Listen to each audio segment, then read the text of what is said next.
apa tukupasirani zimene wayankhula mmene chilima kwa nthawi yoyamba chimwalireni Saulos Klaus Chilima amene adali vice president wa dziko lino.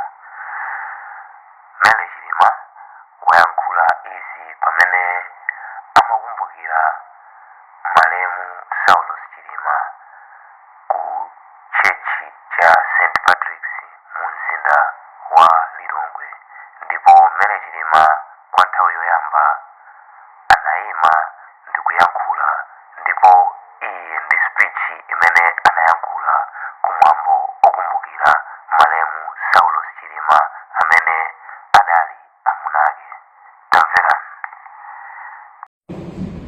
Poyamba ndileka uyu kwa parish priest Kazuni. Yesu elimu kwa Father Kumbumbira, Father Mwanga, Assistant Atonse, Parish Executive,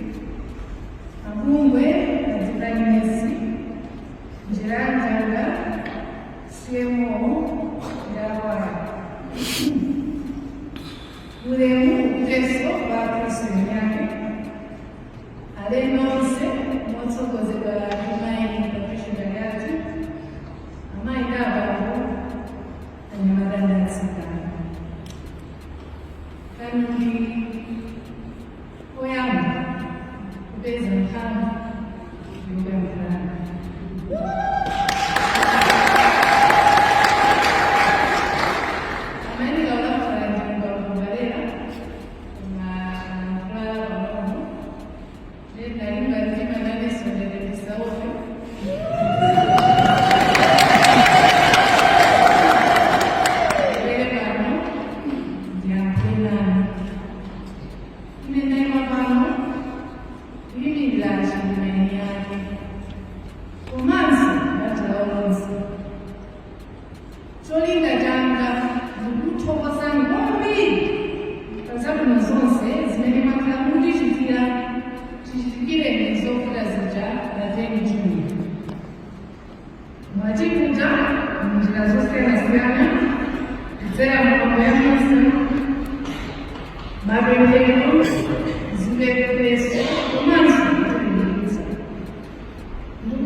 ashima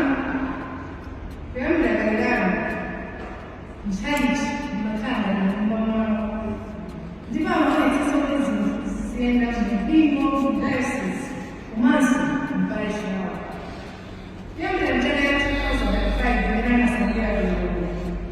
achilima makhalabwe a maluwa akaguwa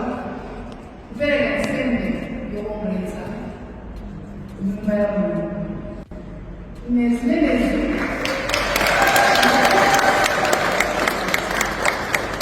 ndazidziwa adapita chifukwa ndinakukayitira mwachifundo pamene amabadira kalasi adapitiriza 40 days mauleni kwankalasi sikutinaiza mtengo wakumono wazimakaza kuishi ukatuyamika kuti ndikuona kuti kalasi akristo anyage kukutiriza pankhani za fundraising makhala sokolo nukumbira ndikunaiti symbolic celebration imene jakavakausachibwana ayaperetsa makula ndiri nani kujana nawochako ndakusa zvose dzinochanoka kuti ndaripoti pakati yakuenzana kudaresa kureseka pakati zimene dzide kupedzera ndani amakaburia varatwena ina mabwera amene ali ubereweka inavanga yanene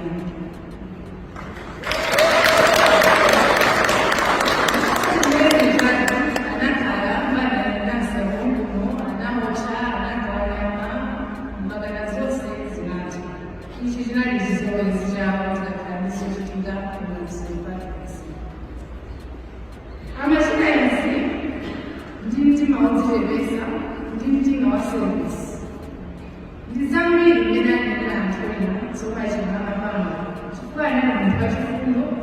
wachikonde pamwaja nadini mtuonyera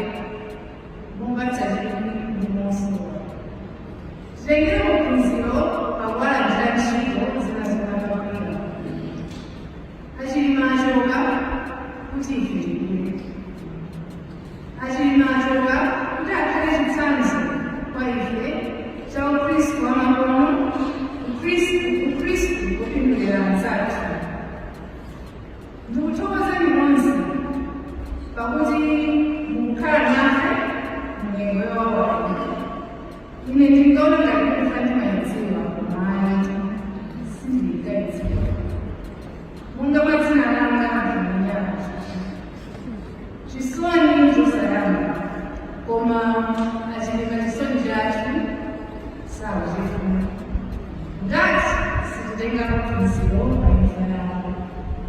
tisaope tisatope tisafowope titenge pambali kupingo kudziko ndi kuntchito zathu zosiyanasiyana achilima ndikudziwa kuti mukutimva ndiponso mukutinenera komanso mukutimenyerera mmene muli ndikuthokozeni chifukwa munali mphatso yopasakaso mphatso yobwera pamodzi pamoyo wa munthu mphatso yatonse yochokera kwa Mulungu. Ine ndipitiriza kupemphererani komanso akupemphani ngati nkhoso yathu kumwamba. Ife tipitiriza kukulemekezani pakupempherani misa